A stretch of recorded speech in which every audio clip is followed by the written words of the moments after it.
Your past experience is a belief. That's not a data. Okay. That's a reason for our cognitive bias. Itself, they have a lot of responsibilities, professional responsibilities of getting work done from the subordinates, the team members, and being responsible to bosses. At home, they have parents, they have children. It's a complex web of multiple things that they need to manage.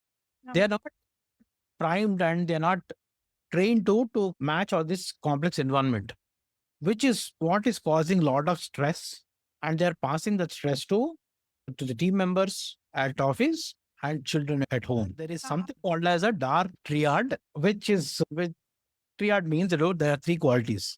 The Acha. three qualities, the dark three qualities are they're greedy, they're so centered, and they want everything to go in favor. Before I start, I want to know from you. In our previous discussion, you told me in today's episode, Anvesha, we need to focus more on the parents who are working professionals, especially mid career professionals.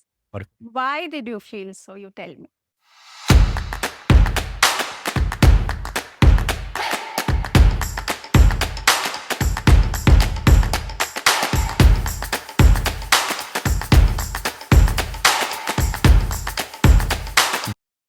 Hi, everyone.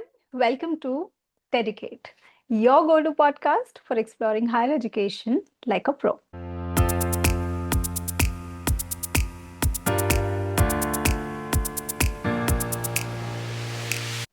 Today on this podcast, we have with us Mr. Sura Mukkavilli, the founder of SkillCulture and Force.in, platforms that's redefining how people learn, grow, and perform in the modern workplace.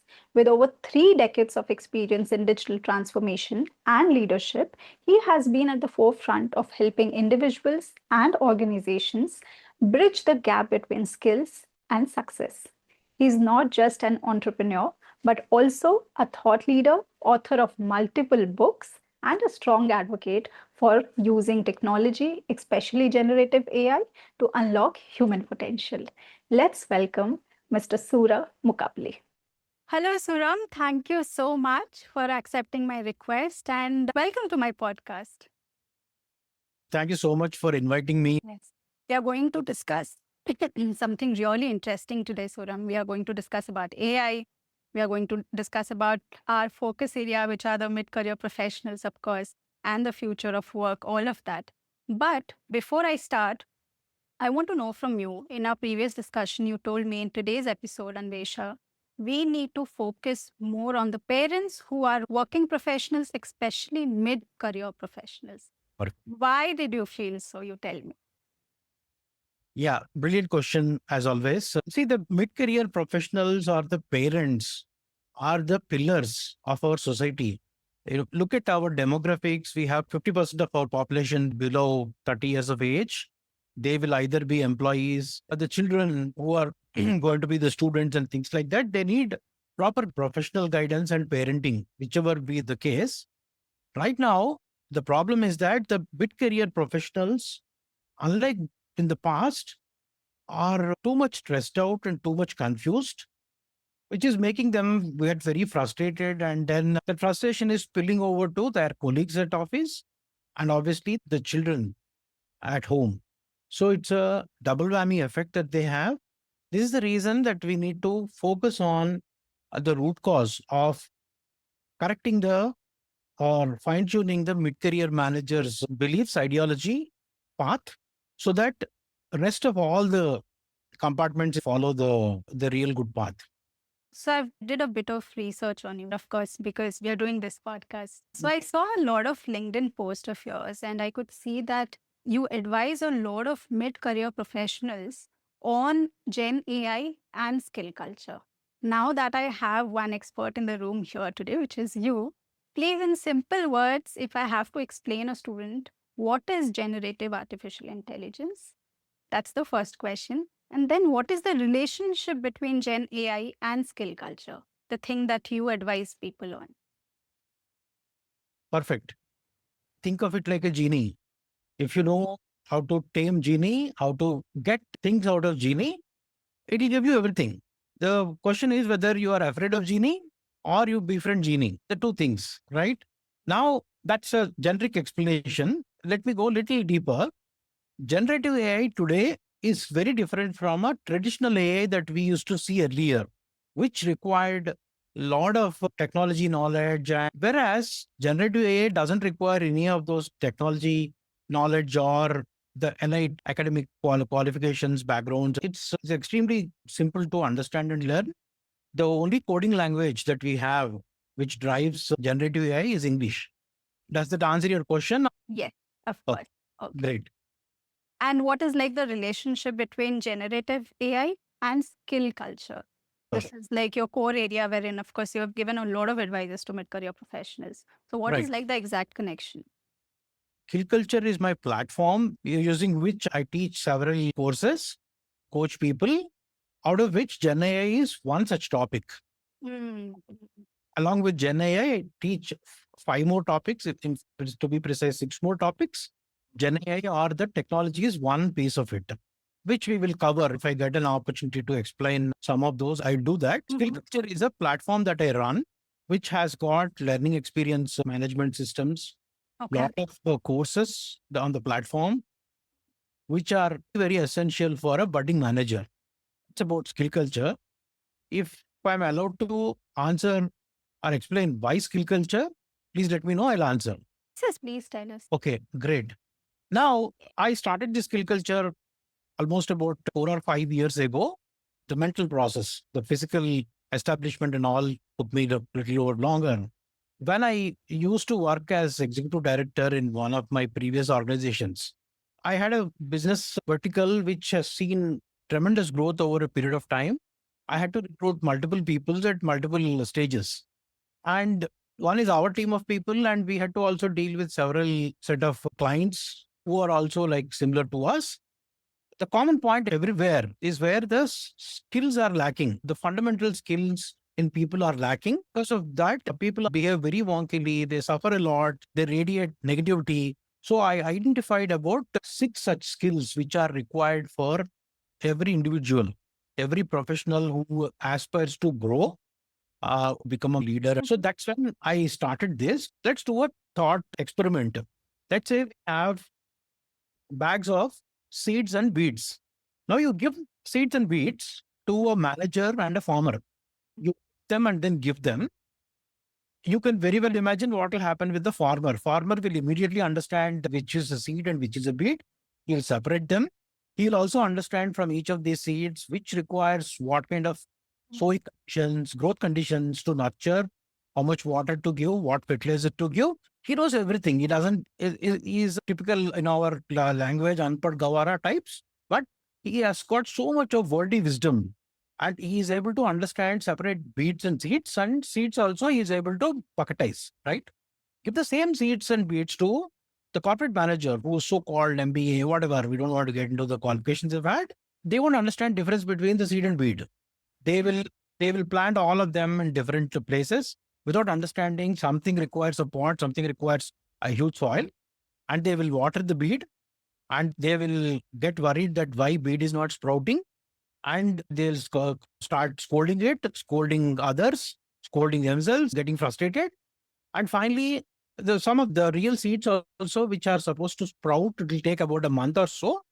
They will pluck all of them and say that this is nonsense. Somebody has cheated me. This is what exactly happens. Now, apply this to a working environment. They just don't know what is the talent that people have. They can't differentiate between a skill and a will and a talent. They don't know how to nurture, how much time it takes for people to understand the culture they don't understand. They give the same treatment to all set of people. The horses and donkeys are all treated in the same way manner. What happens? Donkeys settle, horses run away. Exactly what is happening across the board. So I thought that like the way a farmer is able to do agriculture, a professional should be able to do a skill culture. That's how skill culture is formed. Such a nice concept, sir. So, Ram, in our previous conversations, you have time and again mentioned how the mid career is the real crossroad. Correct. Why do you feel this age is so significant, especially in today's time? Absolutely. That's the point. The key point is that my dad and your granddad were much more relaxed because they also passed through the middle age, but then they did not have the middle age pangs or the crises that people today have. Why is it? Is all because of the globalization, trying to become a local again from being a global organization, generative AI, COVID induced things, and the environment has become so complex and complicated. That's number one. Number two, people also have become very greedy. Instead of being ambitious, people have turned greedy, and they imbibe the kind of culture where they expect everything in a jiffy. Is a problem. That's, we're not singling out a particular person or individual caste or a race or something like that. It's a generic phenomena. Now, what happens in this phenomena? The mid-career professional begins to have a disconnect between the reality and the dreams. The disconnect widens. Now, come generative AI, the Gen Z or the people below them, much below them, are quicker, faster to understand. So they feel threatened. And a lot of them have a lot of technical skills, but they can't express themselves. They don't have communication skills. So there is a, another pressure at their career itself. They have a lot of responsibilities, professional responsibilities of getting work done from the subordinates, the team members, and being responsible to bosses. At home, they have parents, they have children. It's a complex web of multiple things that they need to manage. They are not primed and they're not trained to match all this complex environment, which is what is causing a lot of stress. And they're passing that stress to the team members at office and children at home. This is the complex web of things that a mid-career manager is going through today. And that is why you told me that in this episode, we need to focus on the parents because they will be passing on these unhealthy habits to their children. Absolutely. Yes. That's Right. that's the point. Yeah. So, many of my listeners, in fact, many of my friends, also me, of course, I'm also like in the same age group. We all feel that we have been working so hard and also on multiple things, but still it feels like running on a quicksand. Why do we have suddenly started feeling this way? Yeah. What is exactly happening? Because I see even around me, a lot of people, they are working so hard, like I said, working on multiple things.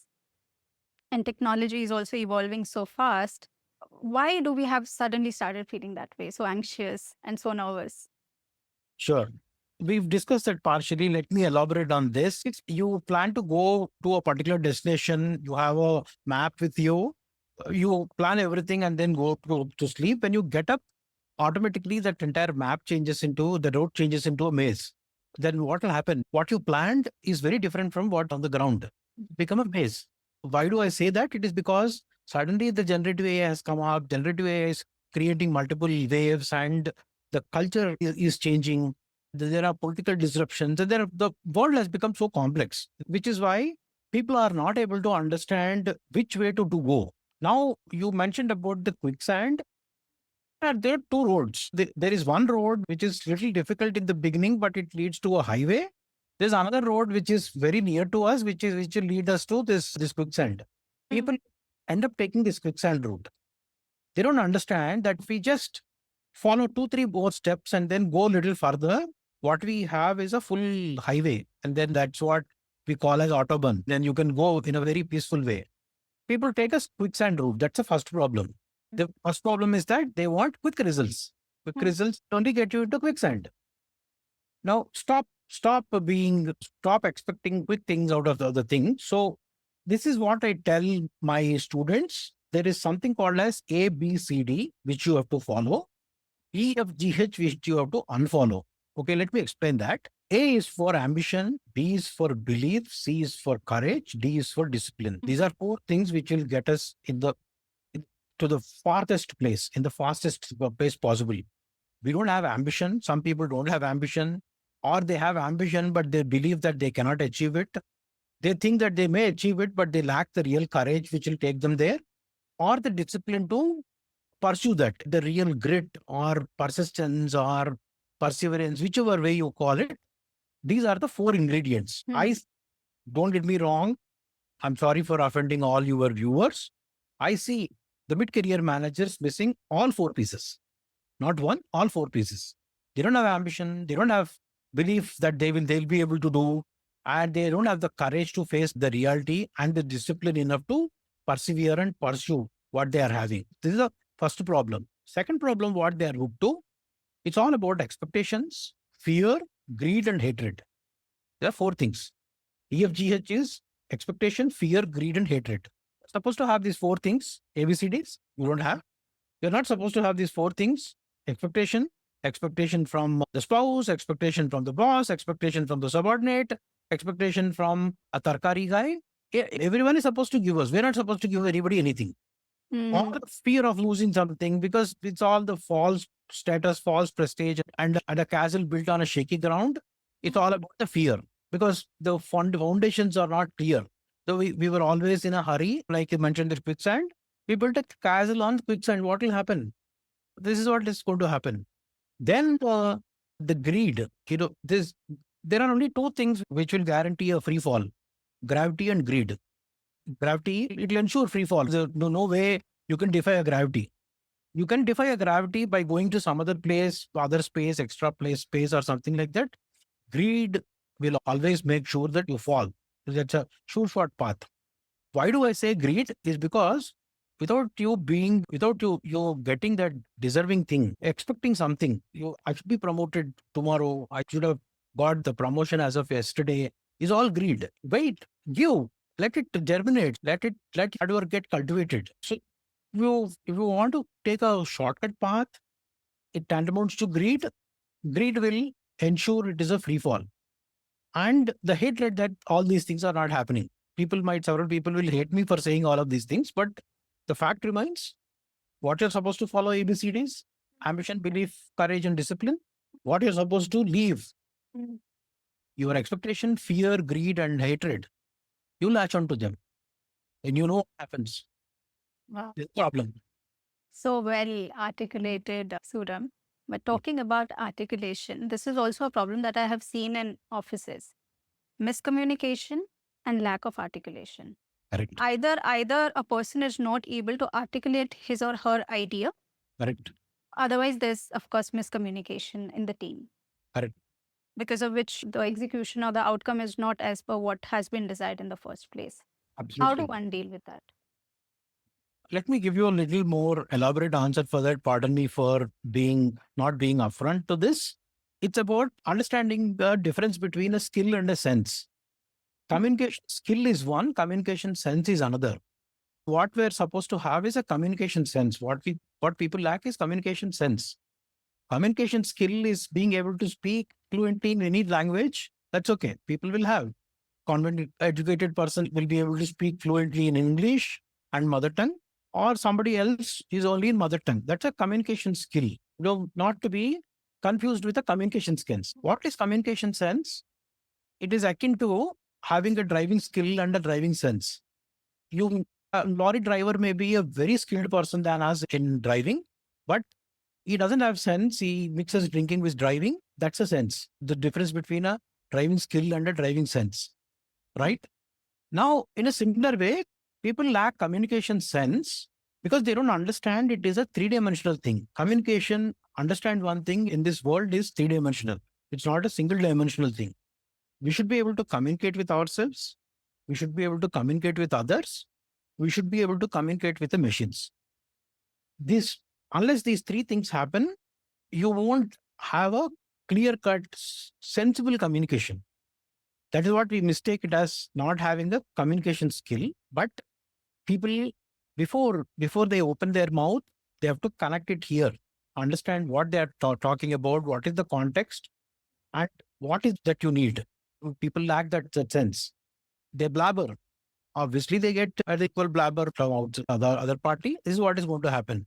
The next dimension is when come generative AI, as I've told you that the programming language is English, should be able to give crisp instructions to your system. That's a third dimension of communication skill or sense. Because people don't have this is where we are having a problem. I could explain this in 3 or 4 minutes, or maybe lesser. But then to really cultivate this, it requires a playbook. there are set of things that people are expected to follow, then they will be able to get the communication skill or sense, whatever that we're talking about.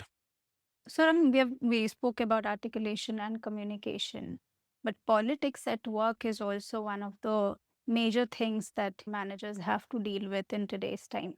Correct. And they often say that rather than big ideas, it's the loudest voice that wins the ultimate race. So how do we bring fairness into decision making? How do they deal with that? Yeah, very good question. One, of course, to think it is a politics and think that the other person have a malicious intent. Second, to think whether that person who is starting this thing, does he or she really understand what the issue is about? Okay. Now, not everyone will be like a politician that we see on in the parliament or an assembly. Everybody has got their own what is in it for me and their own interest. Very few people will be toxic. Let me state in that way. Okay. So only select a few or 5 or 10% of the people are toxic people. Their politics are very different to handle. We will not talk about it because we don't have much time. That's a different subject altogether. To tame a toxic person is a different topic altogether. We will not get there. 90%, the vast majority of the people, it is the lack of common purpose, a common vision, and a common perspective. How do you deal with this? You deal with the mindset, deal with the emotional control, you deal with the data. If you are a data driven person or a data distance person, that's a question we need to ask ourselves. Am I a data distance person or a data driven person? If I'm a data distance person, all that I have is an opinion. Opinions always stink. If I'm a data driven person, I have data which has got inferences, which has got insights and the actions. As the data changes, the actions also change. It always stays fresh. Trust me, 99% of the times, 99% of the reason why people differ is because they lack a common perspective and they lack the ability to make sense out of the data. If you become data driven, if you understand the reason, take this is the thing which is causing a problem, which we perceive it as a political approach or something like that, help the person understand. Instead of writing off that he is a politician or a toxic person, 90% of the time people are not. If we walk extra mile to explain that particular concept to him or a particular perspective, people change. So a lot of politics will change when we change our attitude towards looking at the problem. How do we look at the problem differently? It's our ability to be data driven, make sense out of the data, and setting our cognitive biases and emotions. Thinking about cognitive biases and emotions, every day we get subjected to about 180 different types of cognitive biases. So probably I'll share that cognitive bias list with you separately. But then enough to say that every day there are about 180 ways in which our own brain tries to fool us. We're getting fooled. There's equal other person is getting fooled in same 180 ways. So there are two brains trying to fool two bodies or two souls, whichever way that we want to talk. I don't want to talk philosophical, but the point is that there are emotions being played. There are cognitive biases being played here. The only way to come out of that is to have an emotional intelligence, to be data driven. Then 90% of the politics will be addressed in a very productive manner in the organization. So when you say data driven, that means based on our past experiences or past validation. That is the data we need to look at, or what is the data? What sort of Good. data that we are talking about? Wonderful. Yeah, that's a very important question. Your past experience is a belief. That's not a data. Okay. That's a reason for our cognitive bias. You frame beliefs in 5 different ways when it's our education, environment, or our experience shapes our belief. If you are a spiritual person, you also understand beliefs also come from our past birth. Now, talking about a particular question you asked, is it a past experience? Absolutely no. We have to go exactly opposite to the past experience.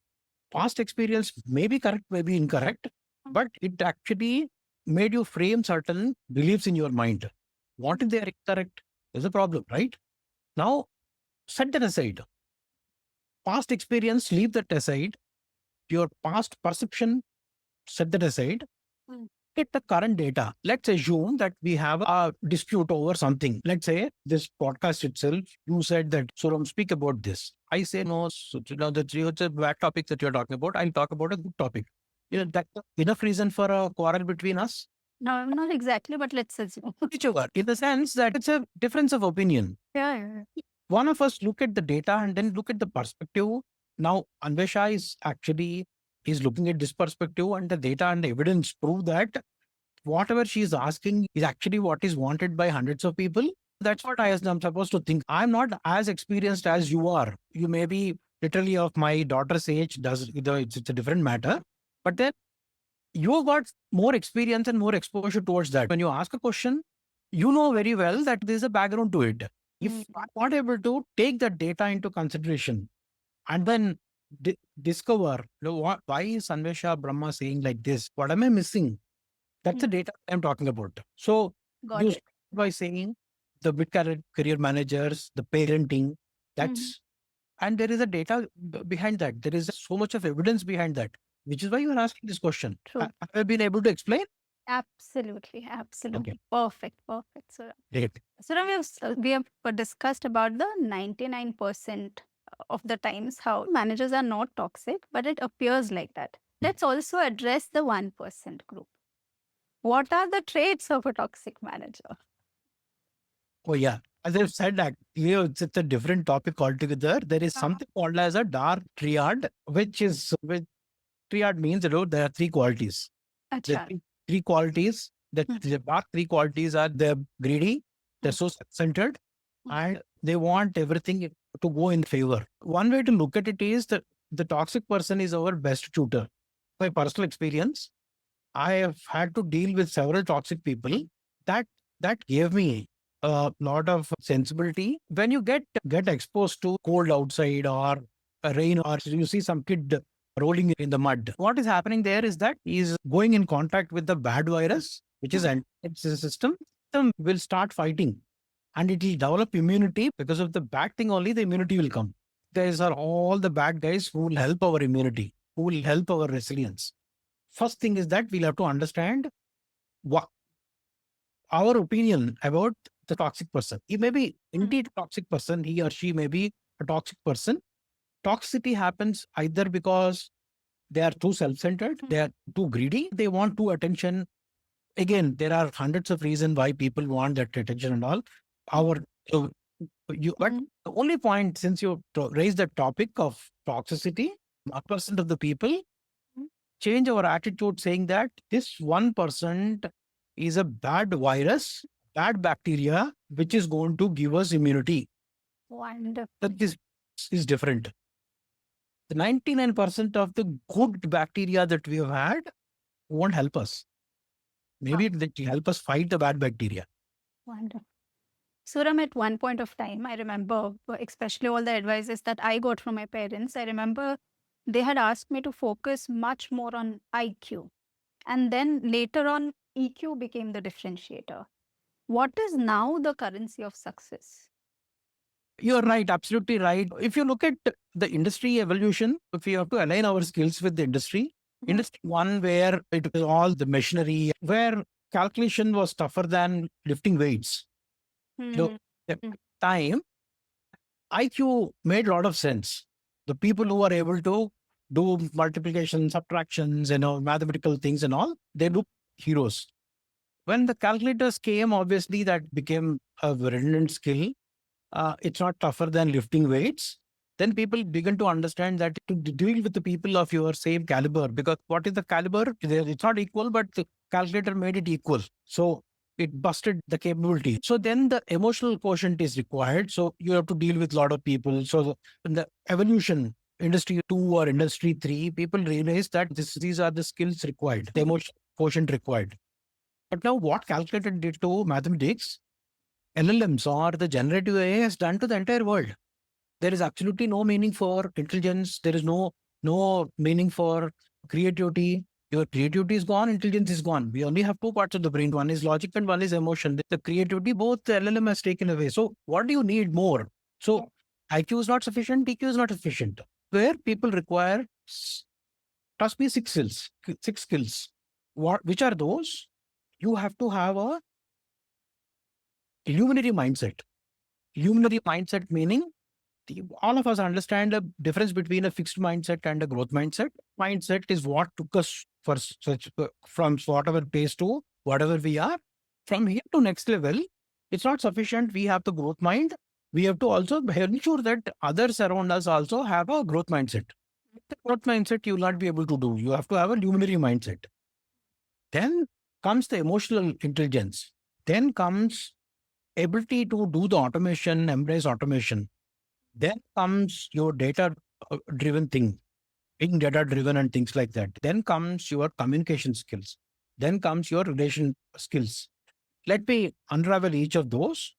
In a nutshell, you need to be a leader. LEADER. L is for luminary mindset. E is emotional intelligence. A is for being automation oriented. Then D is for being data driven. E is for having an effective communication skill. R is for having a relational person, being able to nurture relations. So these are the leader skills. That there are six skills that every manager, every apprentice, or even somebody who crossed 18 years is supposed to understand. How much of that leader they understand is different. What 18 years person will require is different from what an 80-year-old person might require. But these are the six skills required in this industry 5 era. Not in industry 4, we are already in industry 5. People need to understand. In industry 5, it's not IQ, it's not EQ, it is not some other quotient. These are all the six skills that people need to have. When we understand that, these six skills will take us forward. We will look at IQ in a very different manner. One of the skills, while you were responding, Suram, you said how one doesn't need to or one shouldn't need to have a fixed mindset. Correct. So there are also some health related problems that mid-career professionals face. One of them is, of course, fixed mindset, then lethargy. Then, of course, pandemic has happened. So they're also, these days, they are more anxious, they're more nervous. How do these things actually limit a mid-career professional's ability to adapt to AI? Yeah, so very pertinent question, very important question. Like you said, it's almost you answered the question. Your answer is there in your question itself. The fixed mindset always thinks about a shortcut. Whatever we discussed so far, it is all about embracing EFGH. That's what the fixed mindset is all about. It's not going towards the ABCDs. The moment you come out of that, what will happen is that moment we recognize that yes, these are the different skills required. The lifelong learning is an imperative now. It's not no longer an optional thing. The curiosity sets in. Like people used to say, curiosity kills cat. No, the curiosity kills our career. The lack of curiosity will kill our career. People used to say curiosity kills the cat, but you know that those are the old days, industry 1 days. Industry lack of curiosity kills our career. People need to understand that. Then they need to understand that okay, once we understand the importance of lifelong learning, understand the importance of curiosity, we'll have to take the initiative. The initiative is what's the most important thing. We'll have to self-reflect and ask, are we maps or compasses? Are we bridges or the burden? Are we the thermostats or thermometers? Let me explain. Thermometer only reflects the current environment, whereas thermostat changes the environment, right? A map is very static one. A compass is or a GPS is a dynamic one. A burden is is a hindrance. A bridge is something which will take us far. When people think like this, so there is an underlying reason. Please don't think that I'm being so theoretical in every answer that I'm giving. One primary important thing to mention here, there is something called as locus of control. The locus of control is either inward or outward. When we are born or when we are primed, when we develop our personality, our locus of control is also formed. There's something inside. So the locus of control, if it is inward, you tend to believe that you are in control. When the locus of control is outwarded, you believe that others are the reason why we are behaving like that. It's as though somebody has not given this, environment was not like that, something else has happened. It's always blaming the environment, which is what is causing us all the problems. 90% of unsuccessful people have an outwardly locus of control. Moment they correct, it's not about wearing a ring or changing our name, or it's not a vastu or a numerology thing. It is a self-conscious exercise that we need to do to get that locus inward. So start believe that we are responsible for our actions. So then automatically the curiosity comes, whichever thing that we talked about, all of these things will come. Action kills all the anxiety. Everything that you mentioned about that they're being anxious, they're frustrated, all of them will get automatically killed. No, not even killed actually, they'll get evaporated. Once we take the action, once we move out of that comfort zone, automatically all of these bad things will get evaporated. The fundamental thing is to know, do a self-understanding. We surf internet hundreds of hours in a month. When did we surf our internet? When we surf our internet, we understand what is our locus positioning. The locus of control, we know that it's going outside. All these bad things will come. Moment it's inward. We know that we are in control of everything. So then, let's say that you are doing this podcast, you must have encountered several problems, but you podcast has to be done, irrespective of whatever might happen. Is the leadership mantle there? It's an inward control that you are responsible for what you do. You could have blamed saying that no, I didn't have power at home or something else has happened. My colleague had a problem, so I'm not doing this. That's external locus of control. So a long answer to a simple, straightforward question that you have, correct the locus of control. Automatically, we will be able to cultivate all of these habits. Then one after the other, automatically, we will also develop all those qualities. But the fundamental thing is correcting the locus of control. Okay. Are there any like simple physical activities, Suram, that can actually help an Uh, individual develop that locus of control? It's a mental activity, not a physical activity. That inner, Yes, of course. you need to I serve. was thinking about meditation, of course. You tell me. What are like Exactly. the mental? No, meditation is one step towards that. Second, before we blame somebody, we need to understand what we like and what we don't like. 90% of the people don't understand what they like and what they don't like. Next is understanding what kind of emotion you get when you encounter a particular situation. Why are you having that? It's a self-discovery questionnaire. Probably I can send that to you offline. You can share it with your viewers. I also have a 15-minute video on that, on this particular topic. So as you do this inward thinking, as you do this exploration, what happens is that each of these things will come up.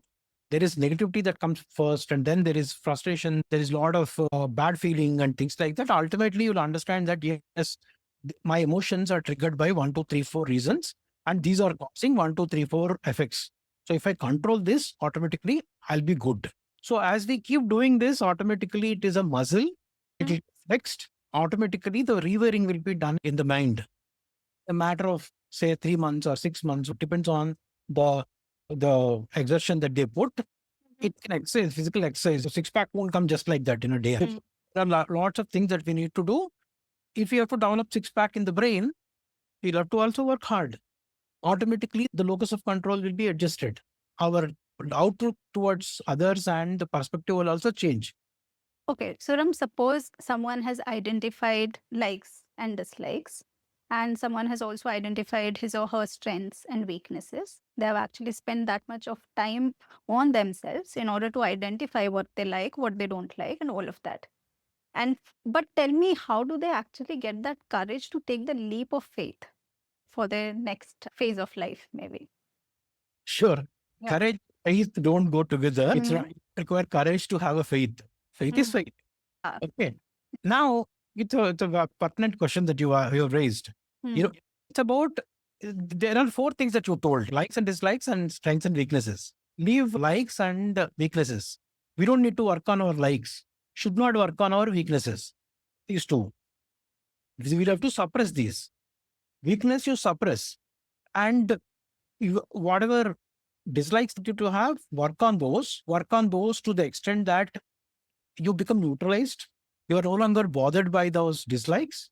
How do we do that? It is by applying data and by undoing whatever belief that we have had about that particular instance or whatever. Most of the times it comes out to be silly. Our dislike, we are very childish perception or whatever. Okay. So leave the shortcomings. Not supposed to work on your shortcomings. You're supposed to outsource those shortcomings. Let's say you're supposed to do certain things. You're not able to. Don't try to work on them because you don't have time to work on your strengths itself.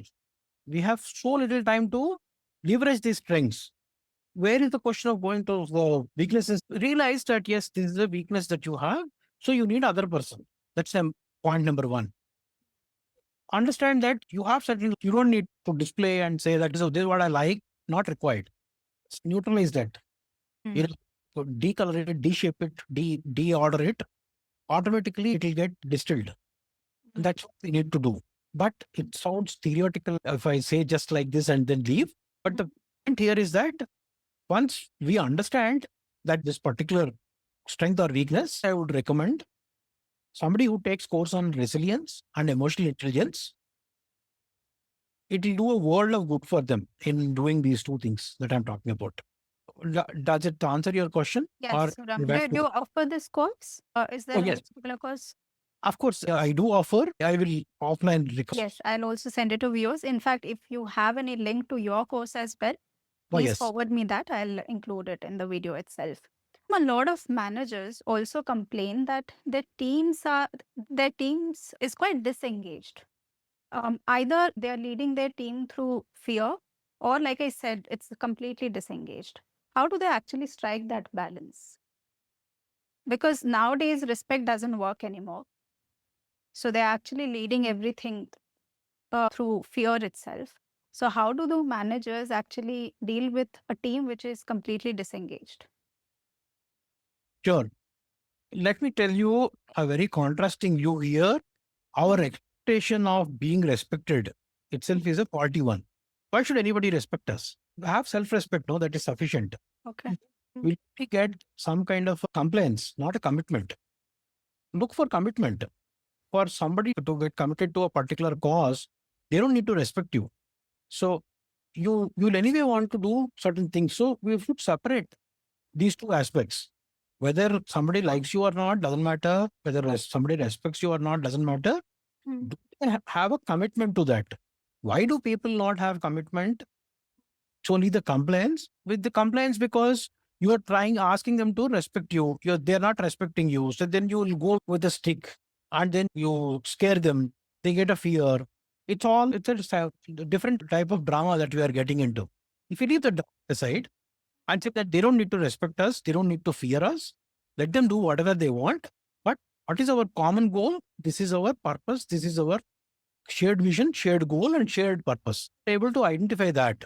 What is in it for me? Without the what is in it for me, a 1-year-old kid also won't do things that they will do. You ask a child to come to your lab and they won't come just like that. You give a chocolate and they will come.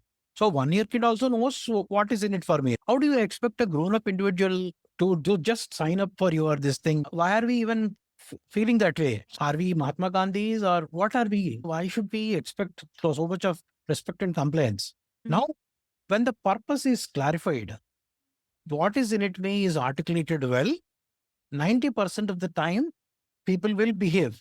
The next problem that will come is their ability. So there are only two things here, ability and willingness. There is no third element for doing something else. The willingness you address by telling them about the shared goal, shared purpose, shared vision, and aligning them with the big picture. Second thing is that the ability comes in, the real skill set. Do they have any impediments? Do they have any fears which let's say they do something wrong and then are they worried about the outcome or the aftermath of that? It's a duty of the manager to steer them clear of all these problems. People will have three problems. This spot fatigue, fear, uncertainty, and doubt. If teams have fear or uncertainty or doubt, it results in a spot fatigue. Spot fatigue is like the too much of a fatigue, the fatigue which you won't get even when you run 1,000 miles. That fatigue is very small compared to a fear, uncertainty, and doubt. It is the manager's responsibility to see that the colleagues, his team members, don't have the FUD fatigue. How does one do that? Mm. By preempting the mistakes that they are likely to do, the adversities that they are likely to encounter, or the problems, or any of those gaps that they are likely to encounter.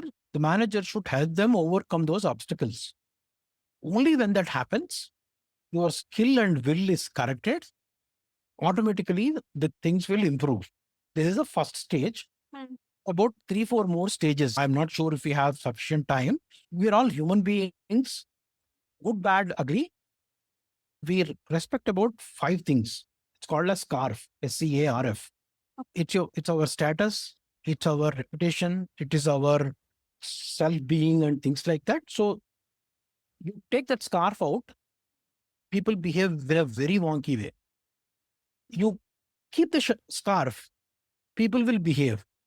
Correct the skill and will in this manner, 90% of the problems are gone. But, Saram, a lot of managers, they also get into micromanaging things. Is it a good thing or a bad thing? Obviously, bad thing, worst thing that can happen is because we've discussed all of these things. That's the problem. Yeah. They seek respect. They have such expectation. They think that they are Mahatma Gandhi and somebody has to garland them every word that they say. Mhm. That self-centricity will increase. The job insecurity will increase. These are all the bad things. The micromanagement is the worst thing that can happen to any individual. More so the individual who is doing that. He is the one who is suffering. The person will leave. This person, it's a continuous thing. The best way to avoid micromanagement is to think that it's only the skill and will I need to correct, and these are the measures. Make sure that obstacles are removed, their goal is made clear, and they are motivated enough to do the activity. This is number one. Other side, I've told you, the micromanager, the toxic fellow, is our best antibiotic. Yeah, good for immunity. Yeah. Yeah, he's. We learn more things and how not to do things. There are people who will teach how to do things. There are hundreds of people. How not to do, only this fellow teaches. True. Okay. So You mentioned job insecurity, Suram, and these days it's AI and automation everywhere. All the media reports are focusing on artificial intelligence, and there's also a core theme that has been addressed in most of these media reports that AI is going to replace some of the human jobs. How far? I can see you nodding your head. How far this information is correct? Or which are the jobs that can be replaced by AI? And how does one stay relevant in today's time? sure, I'll give you a simple analogy. Hmm. I'm yet to come across somebody who's feeling insecure or jealous about a washing machine, dishwasher, or a car, saying that my dishwasher is much better than me in washing dishes. Did anyone say like that? Somebody says that, it is so foolish, right? Yeah. Yeah. It has dishwasher or a washing machine or some other gadget at home gave us a promotion. So it helped us go beyond some of those daily chores, right? It's in a way we got a promotion at home. In a similar way, generative AI is exactly equivalent to a dishwasher or some of these things that we talked about. It is setting us free from those mundane activities. So that we can work on something much, much better. Today, trust me, world is at about less than 5% of automation. Whatever automation that we are seeing today, world spends about $5 to $6 trillion a year in automation. We are only at a 5 to 10% of automation level. Trust me, we are running out of time. I cannot give you that statistic and prove that. But then there is 90% of automation yet to be done. Hmm. And generative AI is the best thing that happened to us, which will enable us to do things that we have never attempted to do. To answer your question, will generative AI remove jobs? Yes. The mundane activities are gone. It's like a homemaker getting worried that I'm deprived of washing clothes, deprived of washing dishes. That's not the way to think. She can do better things than in the home. Yes. In a similar way, all the mundane activities that we have in generative AI in the workplace, generative AI will slowly take them over. Which are those work? There could be many things. So anything to do with, let us say, the computer is very good. The LLMs are very good with recognition of the data. So anybody who's doing the data entry is gone. Anything to do with the creativity, somebody who's drawing or something like that, you must have seen things like nano banana or something like that, Mm, or anything to do with the skill mm, or creativity. mm, All the mundane activities are fully taken over by the bots. What mm, does it leave us deal with? Because the mundane activities are gone, we are able to think in a much, much better way. So what happens here? Let's say you have to create a video about your business or something like that. Earlier, it was unimaginable because we had to go to a ad agency. They will ask for a brief, and then so much of time, money, energy is spent, and we don't know whether we will get that output or not. Whereas now with Gen AI, if you actually sit now before evening, you will come up with the ad concept and ad video. Such is the life now. yes. Yes. So why am I saying like that? Because I have actually created 5 ads for my own company like that. I Mm, sat and then got up. I didn't even feel like getting up because that was so engrossing, so attractive. Now the point I'm making is not about my skills or my desires here. It is all these jobs which are mundane in nature will get automated so that we are able to think better, to do bigger things in life. We get more and more human to human connectivity, more and more emotional expressions and things like that. So we are deprived of all of those things right now. So we're not able to express our emotions correctly. Understand them is one thing, but even if we want to express certain things, we are so busy, we are not able to express those things. Right now, the customer service will take a completely different turn. It will become from customer service, it will become a customer experience. It will become employee experience. All of the good things will now come because these mundane things are gone. To answer your question again very crisply, anything to do with data entry or creation of certain images or anything to do with that creativity thing or content, writing some flowery content or something like that. There are about 20 areas. In fact, Microsoft has produced some list of about 40 such professions, which system is able to do well. Doesn't mean that system will replace. It only talks about people being replaced. It mm, is about saying that which, if you got a chance to recruit about 5 or 6 assistants for you, which assistant do you hire and why? That's the question. mm, Of Gen AI as your best apprentice, which will never question, which will never ask for a raise or have any of those typical things that humans need to have. It doesn't mean that they will replace you. They are augmenting you. So Gen AI won't replace us. It will augment us. okay. Okay. Also, Suram, a lot of managers, they feel at times they feel invisible. Either they are too junior to take big calls, or they are too senior in order to become the new hotshots. How does one deal with that sort of a feeling? It's again like I'll summarize whatever we have Ah, discussed. All of that indirectly have answered. yeah.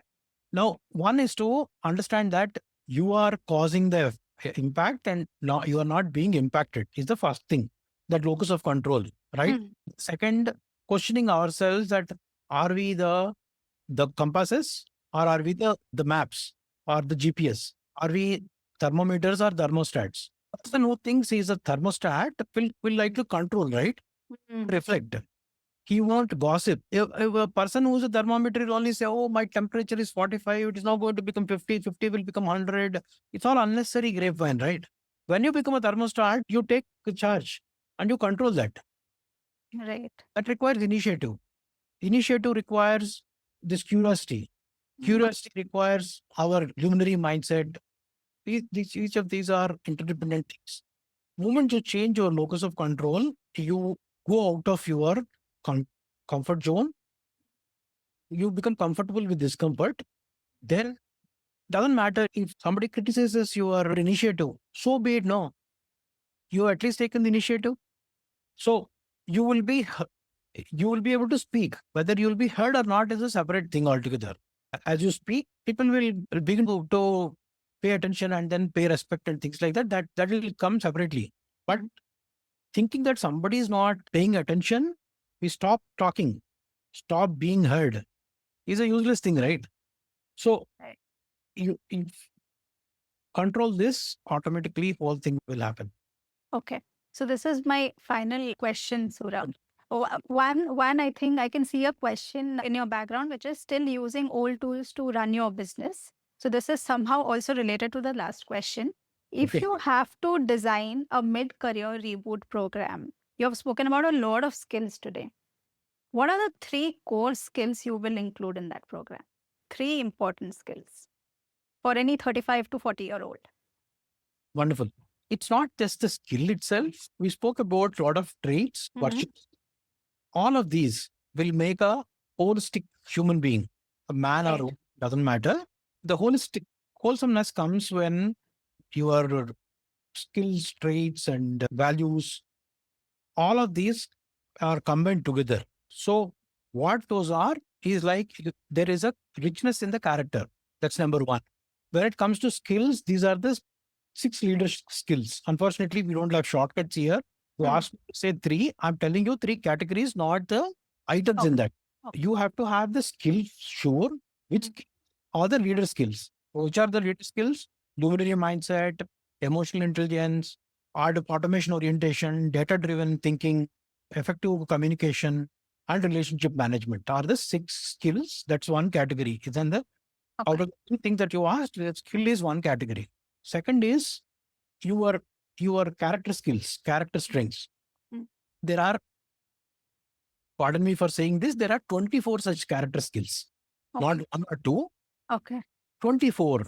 We can go to, I'll also give you a shortcut to that link. There is something called as VIA, character skills. Okay. Those listeners, if somebody is listening or this may be broadcasted, they can type in VIA character skills. Mm. We'll get to see 24 character skills.